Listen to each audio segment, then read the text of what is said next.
International best-selling author, mindset transformation coach, survivor of abuse and trauma. Today, we welcome Shirley Buck to our conversation. This is Empathy Unbound. Embrace your superpower.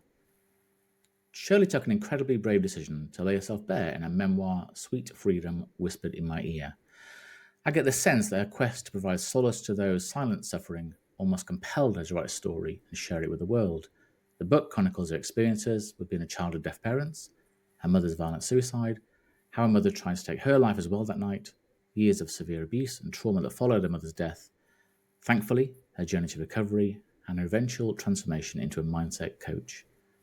After reading the book, I'd describe it as being written with raw honesty, whilst at the same time the resilience in the narrative created a deep desire in me to talk to Shirley and to understand how she became the person she is today. So Shirley's journey is a testament to resilience and the power of human spirit. From an early age, Shirley suffered abuse and trauma that left deep scars. However, she refuses to let her past define her. Instead, she harnessed her pain, turning it into a driving force that propelled her towards healing and personal growth. She became a mindset coach, offering guidance and support to individuals grappling with their own traumatic experiences. Her unique approach combines compassionate understanding with practical strategies to help her clients overcome their past and rebuild their lives. Shirley, it's a real pleasure to have you here, so thank you for joining us today. We'll talk about your current success in a little while, but I just wanted to first of all ask, who is Shirley Buck? What helped create the person that's joining us here today? Well, my childhood was quite challenging. It was a little difficult, and I guess I'm a survivor, but not only a survivor, an overcomer of past severe abuse and trauma. I was born to deaf parents, and that in itself was a challenge because I was their ears, I was their voice at a very young age. I even interpreted their divorce. But I think who it made me become is not just a survivor and an overcomer, but someone who has compassion, empathy for others, and I can relate to people who've been through these things and have an understanding that maybe others who haven't been through it can't offer to them. And solutions and tools are very important things to be able to offer as well.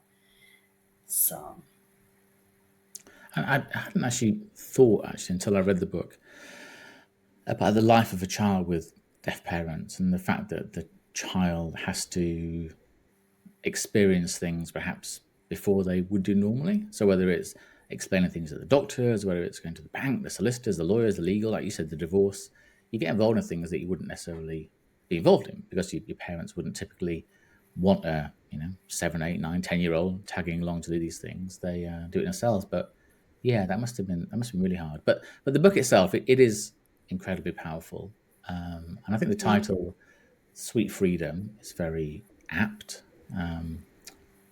Whispered in your ear, I think, sort of brings it all together really, and you should be very, very proud of finding the courage to write it. It is a very powerful but very impactful read. But I do want to ask a few questions about it, obviously.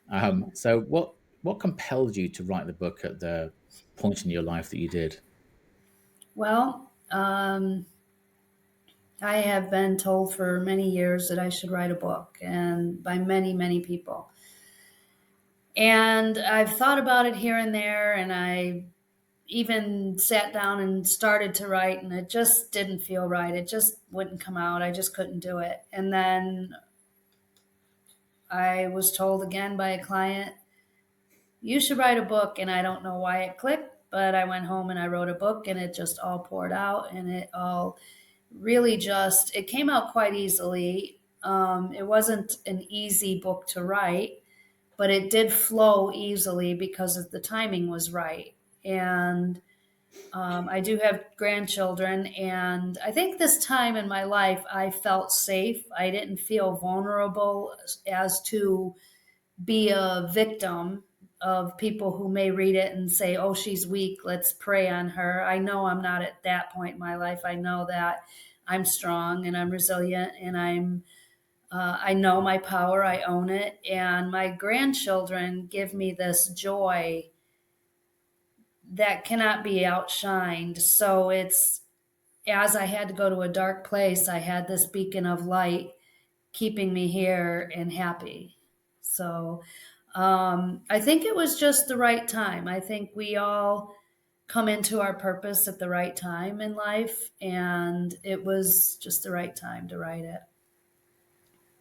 And you said something before we hit record, was about not dwelling or living or letting the past keep a hold on you. So I just wondered what the process of writing was like. Was it cathartic? Was it upsetting? Did you find it cleansing? How did you find Yeah, it? a lot of people say, "Oh, that must have been, liberating to write that. It must have been healing." No, it was no, I feel like I had already went through the Yeah. healing and I already went through the mindset Hmm. work that I needed to do. And the way that I healed was not living in that past, not letting the past interfere with my present life. And as I was saying earlier, the past really doesn't exist. It's gone. It's really gone. The only way it exists is if we give it thought. So, the good things in our life, obviously, we want to give thought to because those bring us joy and happiness, and great memories are important for everybody. But for those who have suffered trauma and abuse, a lot of times those memories are very detrimental to our mental health, our physical health, um, our relationships. It's very damaging. And so if we give thoughts and give into thinking about those things, even though they're not happening anymore, we're hurting ourselves. So it's better to take your focus off of things that are negative or hurtful and focus your thoughts, your energy on things that are more positive. And it takes work to learn how to control your thoughts rather than let your thoughts control you. It does take work.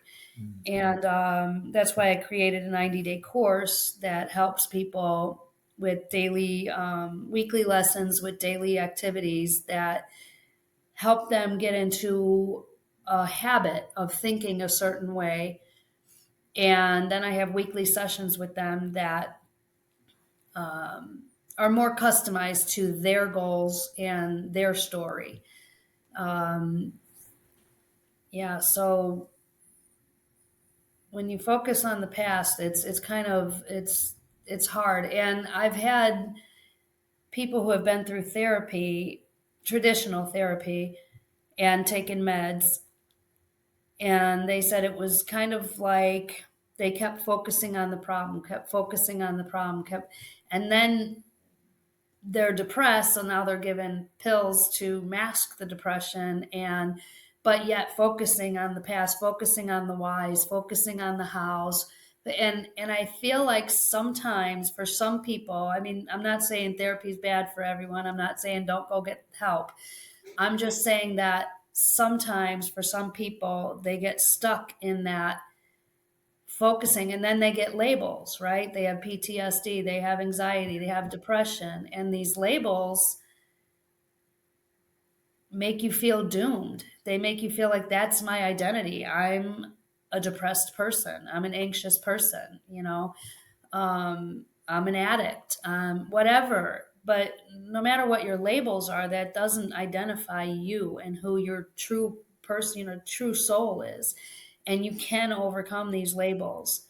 So, whether I'm an addition to therapy or I'm an alternative to therapy, it's been going very well and people have been responding very well.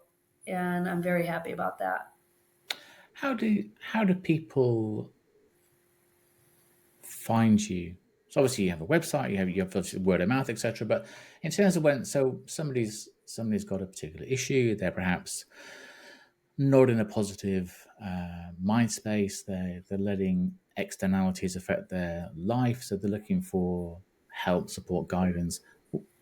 What is it do you think that draws them to you, and what is it do you think they expect when they have that first conversation? Well, everybody has a different goal in mind when they do Yeah. find me. I guess they find me through social media, through Mhm. my book, through podcasts, my website, shirleybuck.com. Um, I feel like when people are meant to find me, I somehow align with their path. Yeah. But everybody's goal is different, and everybody has different expectations. But I think the main expectation is to think differently. I had a client come to me that was like, I was embarrassed to come to you because I felt like I haven't been through trauma and abuse. And I read your book and thought, wow, she's going to just look at me like, you haven't been through nothing. What do you have to complain about? And that's absolutely not true. That's absolutely not true. Yeah. I, any kind of just as that particular person just wanted to change their mindset because they were on a roll of negative thinking, being anxious, focusing in on news and world events that were just, clouding their mind, and they just couldn't be happy, and they wanted to learn how to think differently. Mm. And so I don't just work with people with trauma and abuse. I just open that avenue up because I want people to know that there's an alternative way of healing.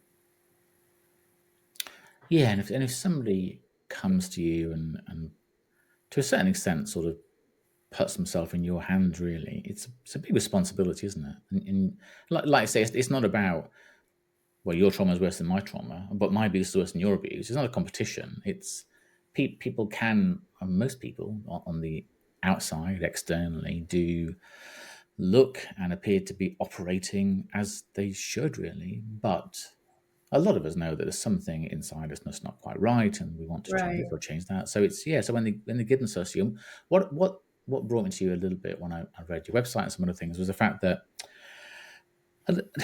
like you, I'm absolutely not saying that therapy is bad or wrong at all. Anything. I'm Right. I'm well, I'm all in favor of people talking about things. I absolutely am. What I like though is the fact you have a time defined approach. So sometimes when you start therapy, you suddenly find yourself 19 years later having been to see this person Yeah. once a week forever. And I some people, that's good. Some people, it's just a I don't want conversation. that to be the goal. I want Yeah, someone to not need me. I yeah, want someone to say, "Thank you, I feel much better." And I'm not saying that my 90-day course is going to cure you of everything. I'm not that arrogant, right? But what I will say is it will give you the tools to continue to revisit. I still revisit them, and it's been years and years and years for me, but I still revisit them if I feel a little down, right? I teach how to be aware of your emotions. So if mhm, you're aware of your emotions on the scale of depressed, unhappy, all the way up to the scale of joyful, peaceful, there's a spectrum. yeah, And if you're aware of your emotions and you say, okay, I'm not feeling good, I'm feeling sad, I'm feeling, now what are my thoughts? Now you start to be aware of, I've been thinking about this quite a bit. It just teaches you how to get in control of your thoughts, not let your thoughts control you. mhm, Because a lot of us get on autopilot. We go to work, we come home, we turn on the news, we focus into terrible, terrible news constantly, division, hate, anger, and then we go to bed with that all on our mind, and we get up the next morning and we're not feeling so great, but we don't take the time to say, okay, today's a new day. What's going on? Like, what is my intention? What's going on today? What can I do to improve my day? What things can I be grateful for? There's so many tools, right? yeah, Um, and then you mentioned it being a great responsibility. mhm, And yes, I take it very, very seriously, but I also teach in one of the weeks of my courses taking ownership. All of mhm, us have to take ownership for the way our lives are. We can't say, well, it's my mom's fault, it's my dad's fault, it's my brother's fault. No, it is everything we do, it's our responsibility to take ownership of our lives. Once you realize that it's you're the only person standing in your way, some people don't want to hear that, but it's very powerful when you do, because now you know you can do something about it. So when you accept that, you have to take ownership. you're taking a big step, because it's very powerful, because now my destiny is in my hands. I can change this. I can do something about this. That was very powerful for me. Mm. So, and as I've witnessed it being powerful for others as well. It's very hard, though, isn't it? It's I think sometimes it's easier to ascribe blame or put the situation we find ourselves in at somebody else's door, because then, oh well, this is something that um, my teacher did. This is something my parent did. This is I can't do anything about that, because Right. if you have that in your head, then you can't fix it. So you not that you don't bear any ownership, but well, it is what it is. I can't handle it. So when the person that you're working with recognizes that it's the only way that they can enhance their today and their tomorrow is to own their lives and what it is, that's a big moment, I guess. Because Yeah, unless you can do that, it you can't is. move past it, I guess, can you? On one hand, it's easier to place blame on someone else, but on the other hand, it's much harder because you're powerless that way. Yeah, So it's harder to reach. If you truly want to be happy, yeah, it's much harder to reach that. And self-love is something that's so important, and that we're taught we're not supposed to have. We're supposed to put everyone else first, our children, our families, our jobs. We come last. And learning to love yourself and accept yourself, especially when you've been through trauma and abuse, and especially when your family is the one doing it to you, you start to feel worthless because you've been told your whole life you're nothing, you're nobody, you're worthless. And then you get put into these situations of abuse that make you feel even less out of control. You feel powerless, you feel guilty. A lot of different emotions come mm, through. And I think a big healing moment for me is I was in meditation and I decided to go and witness me as a little girl being abused by my mother. So that was my first step. And I went back and I was like, as an adult, I went in to scoop her and say, you are beautiful, you're loved, you're okay, you're gonna have a great life. Please don't let them take that away from you. And that gave me a sense of, okay, I'm protecting this little girl. And then I started to realize that little girl is me. Why am I not that compassionate to myself? Why am I always putting myself down? Why am I always letting others put me down for many years in relationships and everything? That little girl is me. I want her to be powerful. I want her to be loved. I want her to be cared for. Why wouldn't I want that for me? That is me. So when you start putting things together and start learning how to perceive things, your life starts to change, and you start to learn to love yourself and to be easy on yourself and to expect others to treat you with respect. And if they don't, it's easier to eliminate them from your life. You don't have to be mean or revengeful or hate them. You just don't have to be around them. yeah, And you start to, it, and that's a really rewarding life. And when you can turn off that autopilot, come home, watch TV, go to sleep, like that kind of life is just existing. When you learn to bring joy into your life, when you learn to bring childlike behavior back into your life, which is another week of my courses on being childlike. Go out in the rain, play in the rain. So what? And my grandchildren and I have played in the rain, and I've walked in the rain, and you could sing, you could dance, you can paint, you can draw, whatever your joy is, do it. Bring a little bit back into your life and try to do that more on a regular basis instead of just focusing on all the terrible things going on. And you'll see evidence of your life changing. These are easy, simple steps. hmm They're just not they're simple, but they're not easy because you have to do it. So, That's it, isn't it? It's just doing it. And it almost be it'd almost be more understandable if it was incredibly complex and you had to have a PhD in sort of right. physics to understand it. You think, oh, well, now, but when it's actually, Right. oh, so I need to do this, this, and oh, okay, yeah, those are things that I can do. It's just Right. being at the time in your life when you accept doing those things. And I can remember when the children were my children were teenagers now, when they were much younger, absolute joy in skipping down the road, holding hands, and singing it out loud. Because if you did that as an adult just by yourself, people think you're a bit weird. But absolute Yeah, but joy in why? that. Why would people think you're I weird? know Because we're absolutely. conditioned to believe that that's weird. It's not weird. I know It's it's not. wonderful. No, and we talked before about our respective dogs, and I get the and well, went out this morning with Gino, walking across the local sort of meadows and fields, sort of running along and spinning around. Yeah. The dog was my excuse, but it was great. It was really good. I came back, Yeah. my feet were wet through, my bottom of my trousers were soaked through. I didn't have a coat on. It was raining. It was lovely. It really was. Yes. That Yes. yeah, It was lovely. we And it's just get wrapped up in being adults, and I think something you said before was really really well. It's just so right. Is the fact we're almost taught from a very early age to put ourselves last and put everybody else first, really. And that's a pretty big lesson to learn. Is no, actually you've got to have some self love. And I always think about it.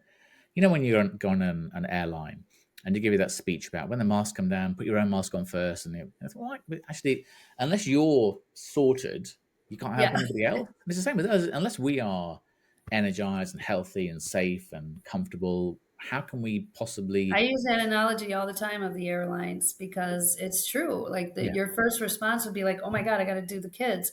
yeah, What if you're not okay? You can't take care of anyone else. You can't if you don't love yourself, you can't be loved properly by somebody. mhm, It's yeah, it's very important, and we are conditioned at a very young age.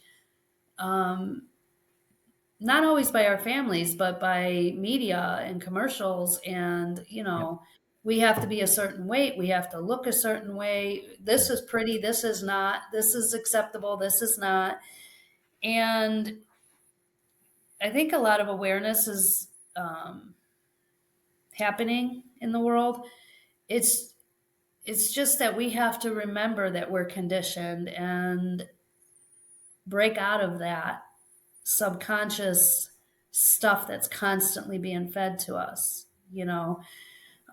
I don't even see commercials anymore. I stream everything. I choose what I want to watch, and I usually watch England based things, but, um, I don't have cool. commercials Just and gonna I don't say, watch the thank news, you. but go ahead. Mhm. So, um, I just choose I do what I can in my power to make a difference. And the stuff that I can't control, I don't let it mess my whole life up. I don't give it permission to make me anxious or depressed, or I do what I can and make my corner of the world a better place. And I feel like if all of us did that, what a great world this would be. It will be pretty impressive. So when you finished the book and gave it to the first people to read, I'm guessing people in your family read it. I'm not sure how old your grandchildren are, but how My did people children know react? I did it. Okay. How did people react when Yes. they read the book? Then? So people that you knew that perhaps didn't know you, how did they respond? Most people responded with, well, they were surprised for one. They would say things like, "It's amazing, you're who you are in spite of these things." They would say, "This is a very powerful story, very inspirational." I got a lot of feedback like that. When I gave it to my publisher, uh, I just wanted, if there were any grammatical errors, I wanted that, but I wanted it to be my voice. I did not want it to be edited. Hmm. But the one thing she came back to me and said was Shirley, this is a super powerful, and for some, it's going to be very hard to read because there's a lot of trauma and a lot of abuse, and um, every chapter is like bam, bam, bam, bam. Like it, where's the relief? So she told me at the end of every chapter to put in a little reprieve to keep reminding the reader, I'm okay. I'm Yeah. okay. Here's the tools I use. This is what I learned from this and that. And I was like, wow, that's an amazing idea, you know. So that's what I did. And eventually, I do want to write two more books, but right now, I'm still, even though this hit international bestseller, I have to keep the momentum going, Yeah. and I'd like to keep the story getting out there to people who need to read it. Um, but I do want to write two more books. I want to write about parenting after abuse and trauma, and I also want to write about dating after abuse and trauma because those are two very important subjects for people who've been through trauma and abuse. I know because I lived it and made the mistakes, you know. As far as parenting, thank God, I was a very fiercely protective mother. And my children always knew above anything else that I loved them, you know, and there was a lot of playtime. I was strict, you know, when I needed to be, but there was also a lot of playtime. There was also a lot of love and spending time together. So I just think I'd like to touch on those two subjects. Because a lot of research suggests that one of the biggest indicators of an abusive relationship is if the person being the abuser has themselves been abused in a past relationship or early in their life. So Right. how did you and maybe you don't know this, but how did you break the cycle so that you weren't then you didn't become the abuser? Because you sound like literally the complete opposite.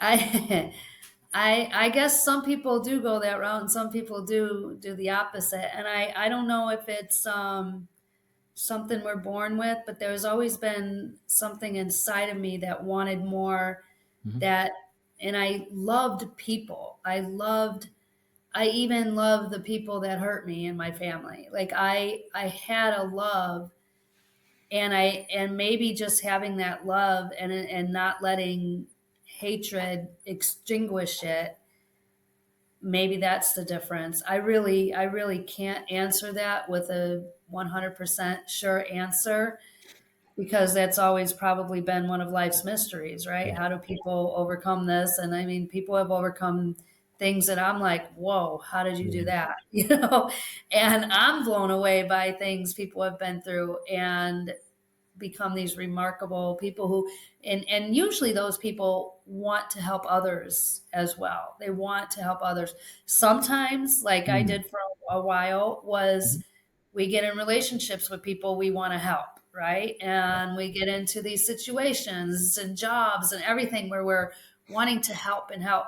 And until you learn how to help in a healthy way, which is more inspiring than helping, more guidance than helping, because you can't help somebody who doesn't want to be helped. You can't. And that's a hard lesson to learn because people will, especially people who are compassionate, people who have experienced, you know, trauma and abuse, they will go to the ends of the earth with you trying to save you. Yeah. And that other person will take advantage of that and run with it, even if it's not their intention to do that.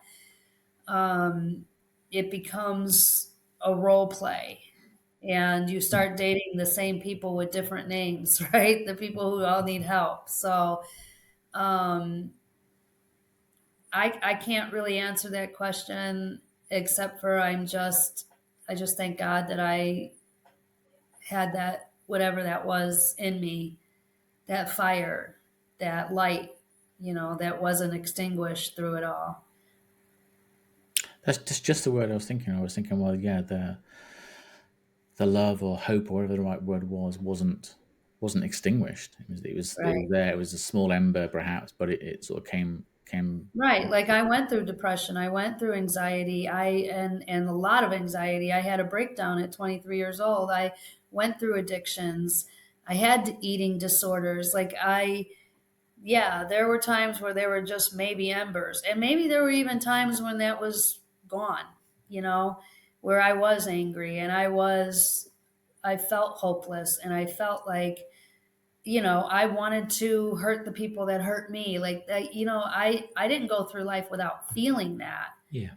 But maybe those little embers just kept trying to be lit, And I did have a grandmother on my father's side who I wouldn't say she was religious because she didn't go to church every Sunday or anything like that. And she wasn't a certain denomination, but she had faith Mhm. and she instilled that in me. And even when in my darkest moments, I still was talking to Source, God, whoever you want to call that being, I still was reaching out for help. And I think that was probably something that helped me as well, but I went through the dark times too. I didn't just skip through it and think, Yeah. oh, I'm just gonna love everybody regardless. No, I went through some pretty dark, hard times and times I didn't think I was gonna make it, to be honest.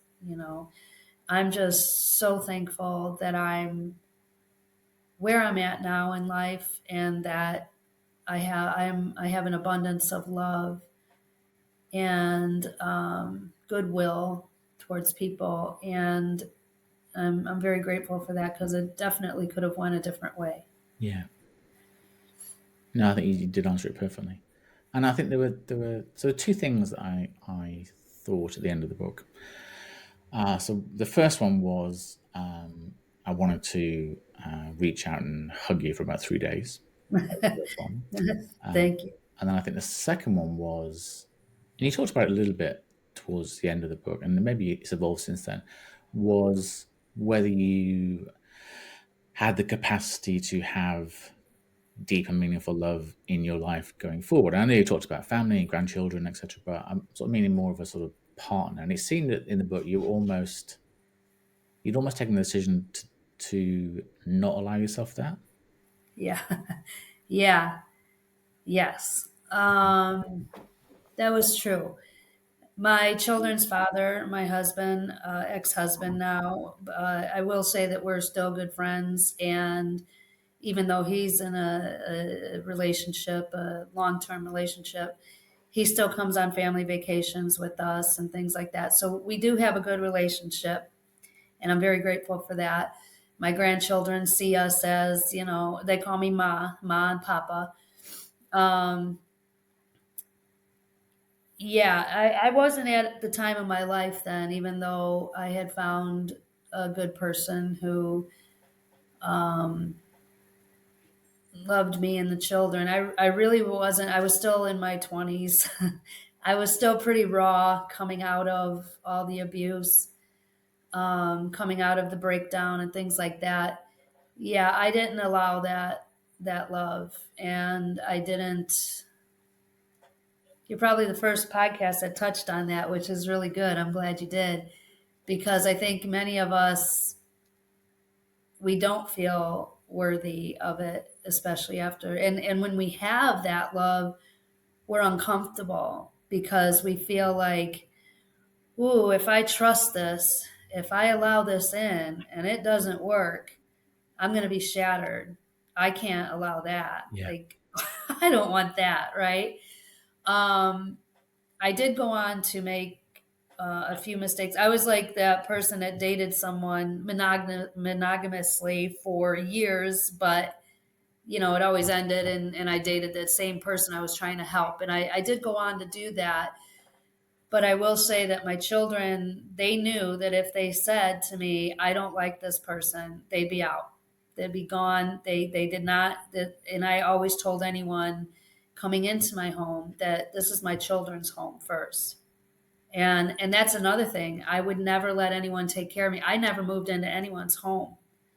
They had to move into mine because I had to feel safe and stable. I did not want to become homeless. So, yeah, there were a lot of those things that I had to address and overcome as well. So, Yeah, those that's why I want to write the book on dating because it you really you really do go through. It's hard to trust people. It's hard to um it's easy to love, it's harder to be loved, if that makes sense. It does. So, yeah, and there was a time where he and I weren't talking, but he was always present in my children's lives, and he was angry at me for leaving, for bailing, and I don't blame him. We didn't really fight a lot, we didn't cheat on each other. It wasn't those kind of things. It was really me, it being so foreign to me and so scary to me that I couldn't stay. So, but I was able to raise my children, put them, even as a single parent, put them through private high schools, college, and really, I worked my butt off, but I did it in fun ways. Like I had a dog walking business. Like I was always this entrepreneur, and which allowed me, even though there wasn't a whole lot of quantity time, there was a lot of quality time, and I took them on vacations and things like that. And my children and I are super, super close to this day. Where my son and his wife and I are actually, when I get off this podcast, going to go see a matinee, the Harry Potter play, and then we're going to an English lounge, like restaurant, Oh, and fabulous. we're keeping the whole English theme today. But my family and I are super close, and I'm even close with my ex-husband. So in that, I am very blessed. You gotta love Harry Potter. Yeah, I know you do. Yeah, I think one of this is quite bad. I think one of my best days out ever. There's the making of the Harry Potter experience sort of thing in near London. So we took my son for his birthday, and it's well, next time he comes to England, it's just brilliant. It Oh, absolutely is. It's got Gringotts Bank there, and it's got the dragon, it's got all the costumes, it's got the Great Hall. It's just absolutely wow, fabulous. For wow. people out there that don't like Harry Potter, well, first of all, what's Yeah, wrong with you? But secondly, it's just an amazing. It's a place called Pinewood. It is absolutely fabulous. Yeah, so I think that's yeah. I went to Harry Potter World in Disney and at Disney World, and I brought my son one of those wands Mhm. that when he goes back, he can tap the windows and things come to life So and cool. things. Yeah. Yeah, it's pretty awesome. And I Mhm. had the butter beer, whatever. Oh, yeah, I'm not, Yeah, not a big fan of that's it. right. I'm not a sweet It person. sounds better than it I'm a sounds. sweet person. I don't like sweets that much, Yeah, but same. There were a lot of half-empty sort of tankards lying around when we went. yeah. Yes, yes. But I'm looking forward to that. And I spend a lot of time with my daughter, and we text and call each other every day. And my grandchildren are her children, and my son and his wife, they come over once a week for dinner and movie night, where whatever series we're watching. Yeah, But we do make it a point to spend a lot of time together, and we travel together. We went to it's so Costa good. Rica in the beginning of the year together, and my ex-husband came along, and it was, I'm very blessed to have a lot of love in my life. I think one of the things for the dating book, I think there must be a temptation or almost an unseen realization you're doing it to sort of self sabotage because you get into a relationship and it's going quite well and this is going okay and yeah we both said the love thing and we're intimate and we get on with each other so well and then like you say there come up to a point where you think oh gosh I'm not sure I deserve this or this is getting too intense you do those things that sabotage the relationship and then you Right. can quietly exit so yeah there'll be a lot of people be very Yeah, interested in there's what comes either forward. there's that could go either way. There's either self-sabotage or there's that need to get into these relationships with people who aren't giving you, not capable of loving you the way you deserve, and you're just constantly trying to convince them or that you're good enough or that Yeah. you know or trying to save them from some type of alcoholism or anything. It could go either way, and sometimes it'll go both ways. Yeah. But yeah, I think probably for people who go through trauma and abuse, relationships are probably the hardest thing to conquer and to be able to accept a healthy relationship or even know what that looks like, right? Um, but that's why self love Mm, is the first thing you need to work on, because once you start to love yourself and know that you're deserving, then you don't just jump into relationships, and you are okay with whether one comes into your life or not. But if it does, you know that you're both going to be bringing some really great things to the table for each other, and it's going to be healthy, and it's not going to be a lot of drama and a lot of crying and a lot, but you do have to do the work to love yourself first before you can really accomplish that. mm. So, without preempting the book, and I guess it has to come at some point. When do you tell a new person about what's happened?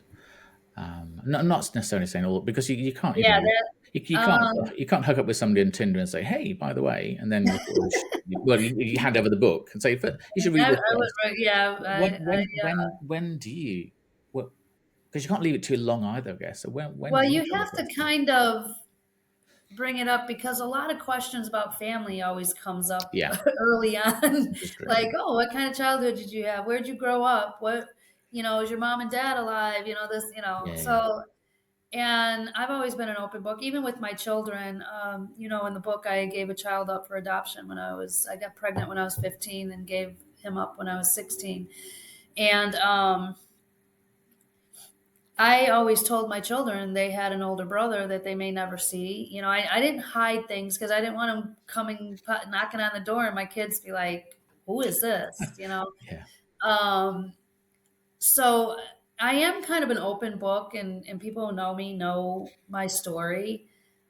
So I do pretty much tell them early on, and if there's someone who would see me as being weak, or someone they could take advantage of. Those red flags usually show up pretty early, Yeah. and once you're aware of them, then it you don't allow it.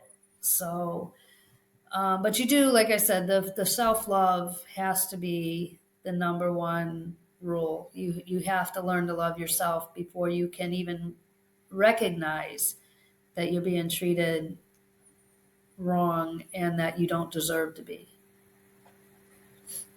And it's about, and I think you say in the in on your website and the course, it's about having that sort of self-respect, really, and knowing that you deserve the respect of others, which I think is Absolutely. such an important As thing. well as being respectful to others Yeah. as well. It's a two-way street, Mm. and really everyone deserves that. Everyone deserves to be happy. Everyone deserves respect. It's just like I said, we've been conditioned to believe that we're supposed to just throw ourselves at the mercy of everyone else, and you know and I think women really take that to heart because we have children and we love Yes. maternally, Yeah. and we become protective of those we love, and we will go to the ends of the earth to protect them, to make them healthy, to take care of them, and but we have to turn that love inward as well. So are you in a place where you're ready for a relationship now? I do know that. I'm not currently in one, and but when I meet the right one, I will know. I'm open to it, but I'm not looking for it. I'm so busy with friends and family and career and book signings and podcasts and but yes, I'm open, and I even know it's going to happen. but I'm not looking for it, and I'm not, I'm not on dating sites or anything like that. Yeah. I think a Harry Potter matinee is a great place to meet somebody good. I don't know if anyone will be talking to anybody there. We're gonna all be Yeah, glued to that this is stage. true. This is true. Yeah. No, it's probably like you said about your clients. They find you when the time's right, and it'll be the same for this. When it'll just be there when that time's right, whether you recognise it or not. It's, oh, gosh, When I was in Wales, I told you that's my mm, most favorite place. I've been to 13 different countries, and Wales is just amazing. And one time, my best friend and I were sitting, and my cousin, and we were talking to two gentlemen, and the one guy said, and my friend said she wants a Welsh husband, and he says, "Okay, I'm going to be your manager and find you a Welsh husband." So stay tuned. Who knows? He might be Welsh. yes. But so a lot of people, and we said before that sometimes the answers are very difficult, sometimes they're very very easy. But people like to think there's an answer to most problems, and there's no such thing as easy answers. And I just wondered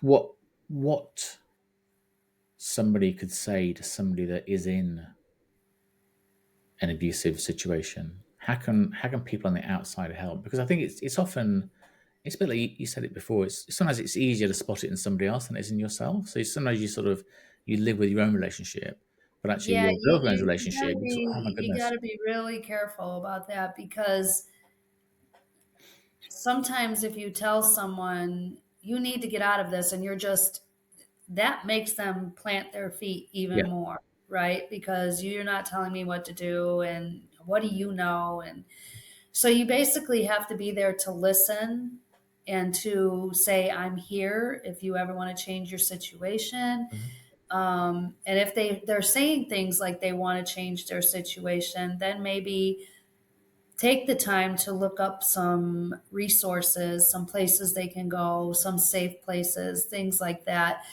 Um, but I would never just go right in there and say, "Look, you're in an abusive relationship. You need to get the hell out of that," because you're just gonna make them plant their feet even further into it. Um, I think that just to make someone feel loved, let them know you're there for them, and let them know what their worth is. Like if they come to you and say, "Well, this person did this," and well, I don't think you deserve that. You know what I mean? Gently, with compassion, mm. let them know that you're there and that you understand what they're going through, and if they want help, that you will help them.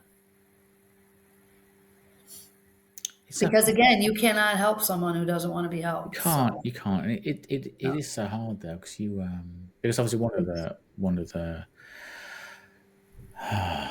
of the tools of the person that's the abuser is to try and isolate somebody from their friends and their family, all those sort of things. Absolutely. And you can see it so closely from the outside, and you like say you do have to really resist the temptation just to blunder in because the person has confused the person being abused and has made them think that they're the only person that understands them, that loves them, and they're doing this because they love them, all of those sort of things. Oh yeah, some of the worst relationships I was ever in started out with them being the sweetest, most generous people I've ever met.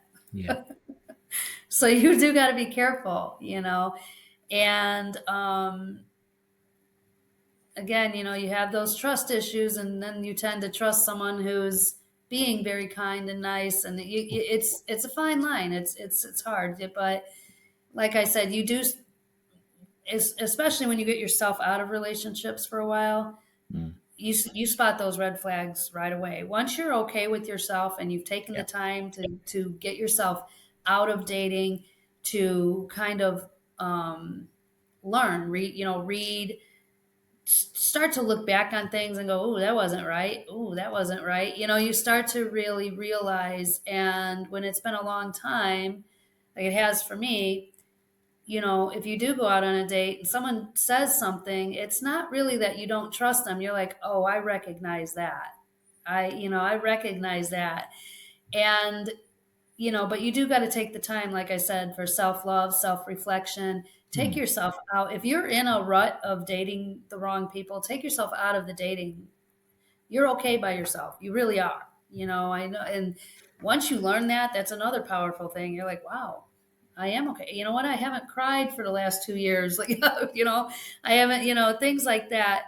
And, and you really, when you know you're ready and you're open, but you're not just open to anyone because you need to be with someone. You're open because you would like to have a healthy, rewarding relationship in your life, and you won't settle for less. Yeah, and it's almost the opposite to what Hollywood teaches us, that we need somebody else to complete us. You're complete as you are.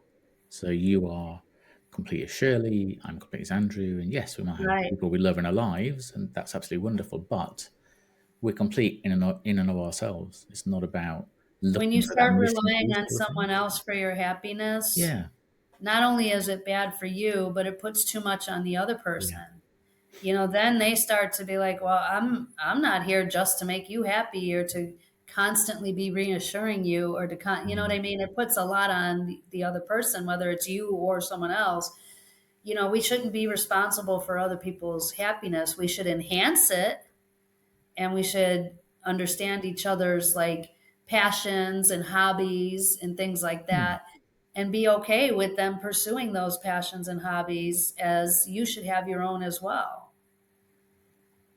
One of the things you talked about a lot, which is I think is very, very apt and very sensible, is self love and self care, looking after ourselves. And I just wondered how do you do that? How do you practice self care? Is it about being outside? Is it meditation? Is it exercise? What is it that brings you? It's all of those things. Okay. Self care, it's all of those things.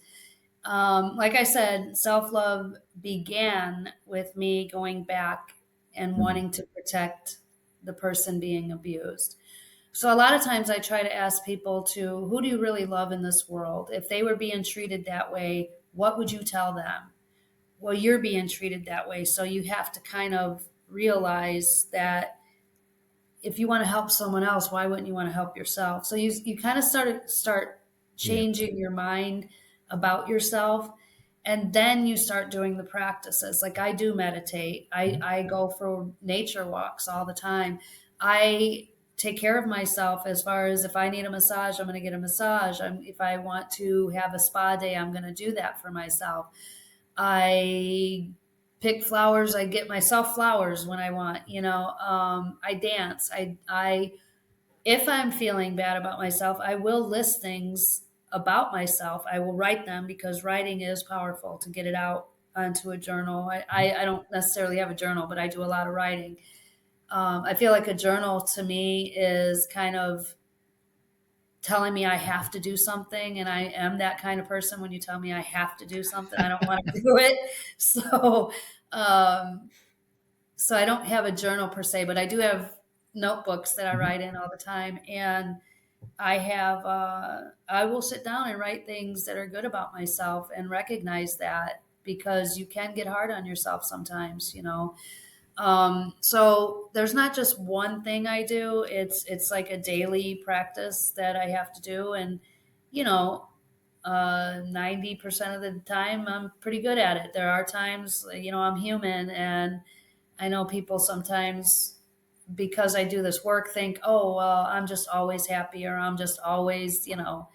No, but I do have the tools not to stay in a dark place for long. You Yeah. know, so. So if someone asks, what is it like being you? What is it like being Shirley? Well, I say it's pretty good. I really do like being me. I love my life. We create our own lives, right? We do. And manifestations and laws of attraction is a whole nother set of, after you learn how to train your mind. But I practice a lot of that as well. And I have created a home I love, a family I love, friends I love, a great support network where, I'm always busy. I have the job I love. I'm very blessed in a lot of different ways. So, and then I have the part of me that wants to help others achieve that, which I like about myself as well. So I'd say it's pretty good to be me. Yeah, I'd like other people to be able to say that without feeling guilty. I remember walking into, it's still, you still feel a little guilty, like you don't want to say the wrong thing. You don't want to say, "Oh my God, I love myself. I'm awesome. I love this," because people will be like, "Well, she's conceited. She's arrogant," right? Yeah. But I mean, I walked into a coffee shop one time and told a lady I loved her boots, and I think she was just like, so sorry. I loved her. Like these were very cheap. They weren't expensive at all. And I've had them for a long time. They're just, she like almost apologized that I was thinking she was going to take them off and give them to me. It's like, it's okay to be complimented. It's okay to love yourself, and it's okay to like yourself. So I hope more and more people start to realize that. I think that's a fabulous place to end. Yeah. Thank you so much. That was really enjoyable. Thank you for having me. It was enjoyable.